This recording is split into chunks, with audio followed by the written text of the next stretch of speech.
بسم اللہ الرحمن الرحیم۔ السلام علیکم، میں منیر شاکر۔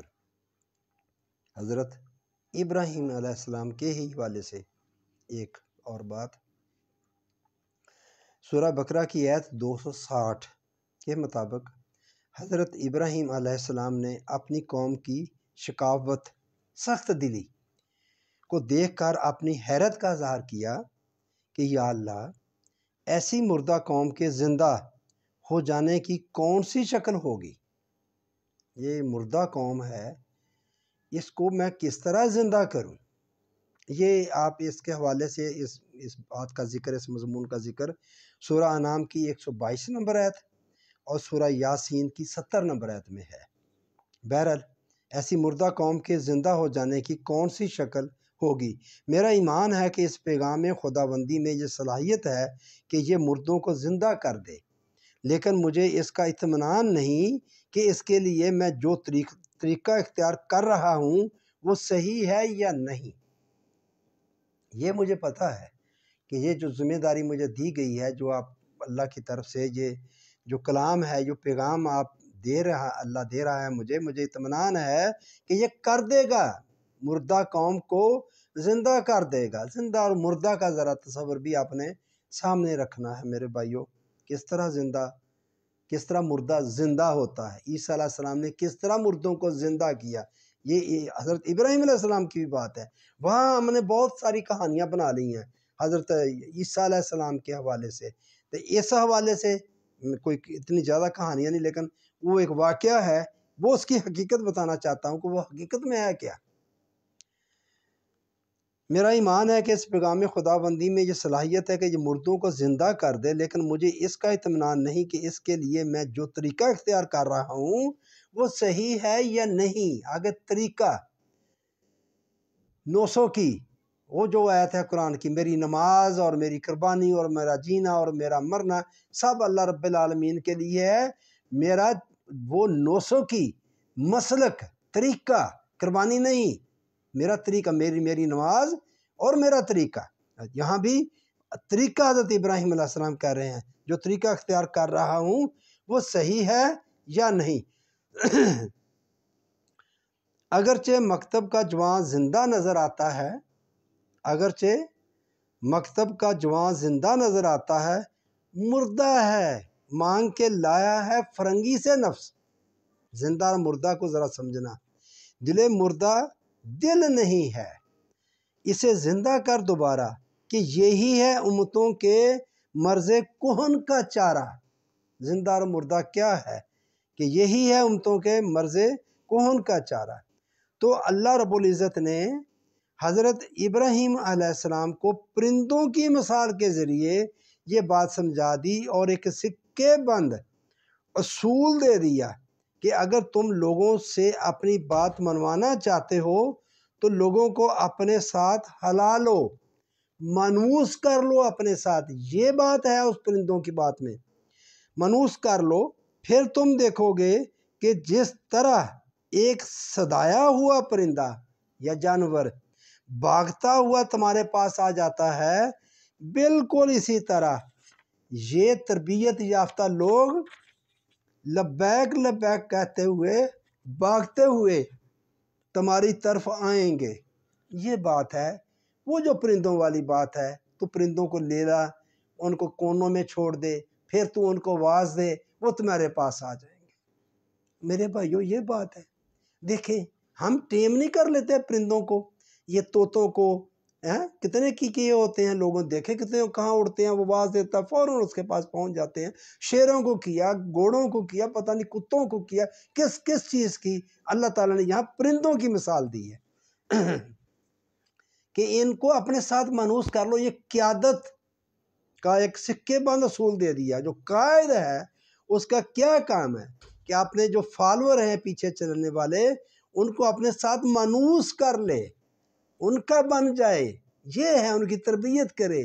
یہ میرے بھائیو اتنی یہ بات سمجھائی اللہ تعالیٰ نے کہ تم ان کے ساتھ منحوس ہو جو، ان کو اپنا لو، اپنا بنا لو، ان کو احساس ہو جائے کہ یہ ہمارا ہے، یہ ہماری خیر خواہی کے لیے بات کر رہا ہے۔ یہ ہے قیادت کا اصول۔ یہ حضرت ابراہیم علیہ السلام کو اللہ تعالیٰ نے بات سمجھائی ان پرندوں کے ذریعے۔ ہم نے کیا کہانیاں بنا لی آپ کے سامنے. صرف حضرت ابراہیم علیہ السلام کا نہیں، نبی اکرم صلی اللہ علیہ وآلہ وسلم سے بھی یہ بات کی گئی ہے. نبی صلی اللہ علیہ وآلہ وسلم کو بھی سورہ ہجر کی آیت 88 میں یہی بات سمجھائے گی کہ انہیں اپنے پروں میں لے لے. اللہ اللہ سبحان اللہ. اپنے پروں میں لے لے، اپنے بازو میں لے لے.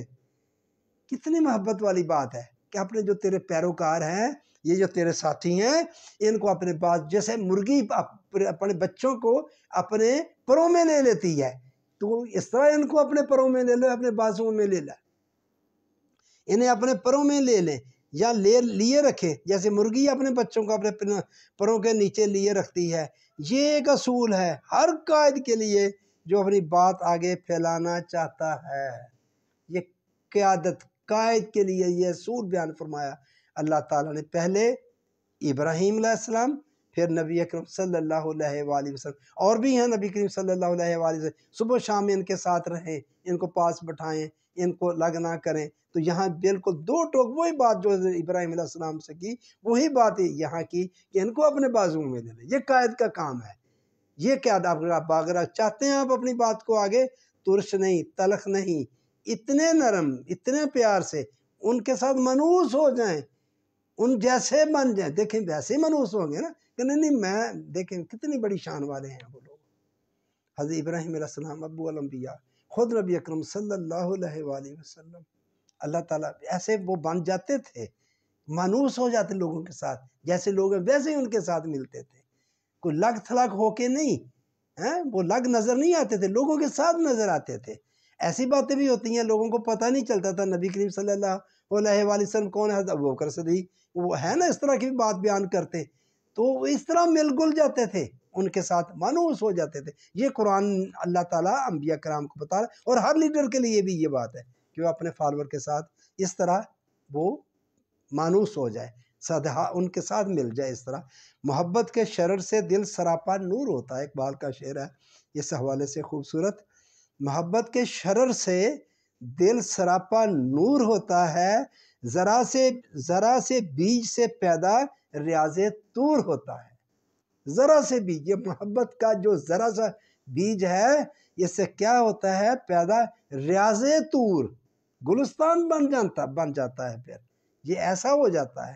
تو یہ بات سمجھائی اللہ تعالیٰ نے حضرت ابراہیم علیہ السلام کو، ان پرندوں کو، یہ اس طرح کر کے یہ بات سمجھ. تو ہم نے کیا کہانی اس کی بنا دی، اس کا یہ مطلب تھا میرے بھائیوں. تو بس یہ میں بات آپ کے سامنے رکھنا چاہتا تھا، اور بھی آگے بھی انشاءاللہ بات کروں گا. تو آپ کی مہربانی، آپ نے سنی. التماس آپ سبسکرائب کیا کریں، چینل کو لائک کیا کریں اور کمنٹس کیا کریں. ریکویسٹ ہے آپ سے، تاکہ یہ پیغام آگے پھیلے اور زیادہ مضبوط ہو، زیادہ لوگوں کے پاس جائے. یہ بھی آپ ایک طرح سے دین کی خدمت ہی ہوگی. آپ کا سننا، آپ کا اس کو آگے پھیلانا، یہ بھی دین کی خدمت ہے. اور میں بھی اسی نیت سے ہی یہ کر رہا ہوں کہ یہ میں دین کا کام لازمی ہے، فرض ہے. آپ کے اوپر جتنی بات کا آپ کو پتہ ہے اتنی بات آپ آگے کریں، یہ آپ پر فرض ہے. یہ نہیں کہ آپ اتنا علم حاصل کر لیں پہلے تو پھر بات آگے کریں. یہ بھی لوگ کہتے ہیں. تو بھائیو پھر بندہ کیا سمجھے کہ میں اب اتنا قابل ہو گیا ہوں، پھر آگے آنا کہ میں اب قابل ہو گیا، اب میں عالم ہو گیا ہوں، اب میں آگے بات کروں. نہیں بھائی، یہ تو تباہی ہے. یہ تو آپ نے اپنی تباہی کر لیا اپنے آپ کو. یہ سمجھ لیا کہ میں اب اتنا قابل نہیں، میں کچھ بھی نہیں ہوں، میں کوئی قابل نہیں. لیکن جتنی بات کی سمجھ ہے وہ آپ کا کام ہے، اس کو آپ آگے کنوے کریں لوگوں تک. ممکن ہے کہ کوئی بات کسی کے دل میں بیٹھ جائے، سمجھ جائے کہ وہ صحیح عقیدے کی طرف آ جائے. زیادہ میں تو عقیدے کی بات کرتا ہوں. اگر عقیدہ ہی غلط ہو گیا ہمارا تو آگے عمال تو پھر میرے بھائی اس کا کیا بننا ہے. پہلے اپنے عقیدے کو درست کریں. تو یہ میرے بھائی ابراہیم علیہ السلام کے حوالے سے بات ہی ان کا، پرندوں کو بلانا، پرندوں کے ساتھ مانوس ہونا. آپ کی مہربانی.